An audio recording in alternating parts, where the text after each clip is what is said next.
యేసుక్రీస్తు నామములో పరిశుద్ధాత్మ ఆశీర్వాదం ప్రతిరోజు చూస్తూ పొందుకుంటున్న ప్రతి ఒక్కరికి హృదయపూర్వక వందనాలు తెలియజేస్తున్నాను. లేవగానే మనం ముందుగా దేవుని స్తుతించాలి, దేవుని ఆరాధించాలి, దేవుని గణపరచాలి. తర్వాతకి మనం వాక్యాన్ని ధ్యానించి పరిశుద్ధాత్మ ఆశీర్వాదాన్ని పొందుకోవాలి. క్రమము అస్సలు ఒక్కరోజు కూడా మనం మిస్ కాకూడదు. ప్రతిరోజు లేవడమే నీ మోకాలు వేసి దేవుని స్తుతించడం మానవద్దు. ఈరోజు పరిశుద్ధాత్మ దేవుడు మనకి ఇస్తూ ఉన్న వాగ్దానము మత్తయి సువార్త 23వ అధ్యాయము 27వ వచనం. అయ్యో వేషధారుల వలె శాస్త్రులారా, పరిసయ్యులారా, మీరు సున్నము కొట్టిన సమాధులను పోలి ఉన్నారు. అవి వెలుపల శృంగముగాను అగపడును, కానీ లోపల చచ్చిన వారి వెమ్ముకలతోనూ సమస్త కల్ముషంతోనూ నిండి ఉన్నవి. ఈరోజు పరిశుద్ధాత్మ దేవుడు మనకి ఇస్తూ ఉన్న వాగ్దానం, అయ్యో వేషధారుల వలె శాస్త్రులారా, పరిసయ్యులారా, మీరు సున్నము కొట్టిన సమాధుల వలె ఉన్నారు. సమాధి ఎలా ఉంటుంది? సమాధిలో ఒక వ్యక్తిని పెట్టాక పైన సమాధిని ఎంతో అలంకరిస్తారు కదా, చక్కగా సున్నం కొట్టి ఎంత అందంగా ఉంచుతారో సమాధులు చూస్తూ ఉంటాం కదా. మన పితరులే కానీ మనం ఎంతోమంది సమాధులు చూస్తాం. చక్కగా సిమెంట్ మంచిగా సున్నంతో మంచిగా అలుగుతారు చక్కగా. అంటే పైకి చూడటానికి సమాధి చక్కగా కనపడుతుంది.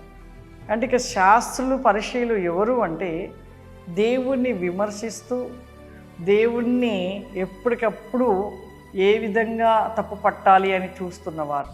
అంటే ఇప్పుడు ఈ భూమి మీద ప్రతి ఒక్క మనిషి జీవితం ఎలా ఉంటూ ఉందంటే విమర్శల్లో, ఒక వ్యక్తిని విమర్శించడం బాగా ప్రతి మనిషిలో ఉంటూ ఉంటుంది. ఈ విమర్శించడం అనేది అది మన కుటుంబానికి ఎంత ఎఫెక్ట్ అవుతూ ఉంటుందంటే అది గ్రహించలేరు. ఒక వ్యక్తిని అన్న తర్వాతకి మన ఇంటిలో ఎప్పుడైనా ఏదైనా అటువంటిది ఇంకా ఘోరంగా జరిగితే ఏమంటారో తెలుసా?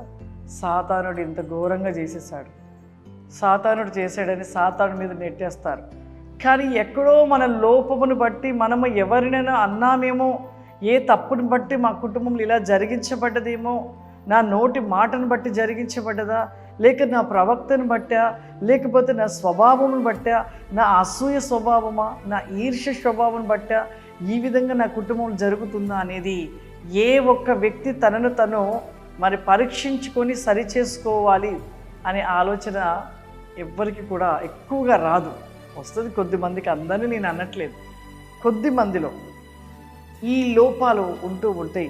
పైకి చూస్తే చాలా భక్తిగా అనిపిస్తారు, కానీ తనలో ఏ భక్తి ఉండదు, ఏ భక్తి ఉండదు. వాళ్ళ భక్తి కాదు, కానీ వాళ్ళలో ఏముంటుందంటే అసూయ, స్వార్థము, ఈర్ష్య.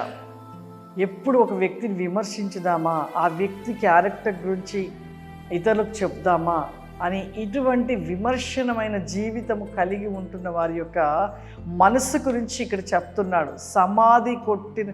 సమాధి ఏ విధంగా ఉంటూ ఉంటుందో ఆ విధముగా ఉంటూ ఉంటారు, కానీ లోపల మాత్రం ఏమీ ఉండదు. చచ్చిపోయిన శవము వెముకలతో ఎలా ఉంటుందో మన జీవితం కూడా అలాగే ఉంటూ ఉంటుంది, పైకి మాత్రమే.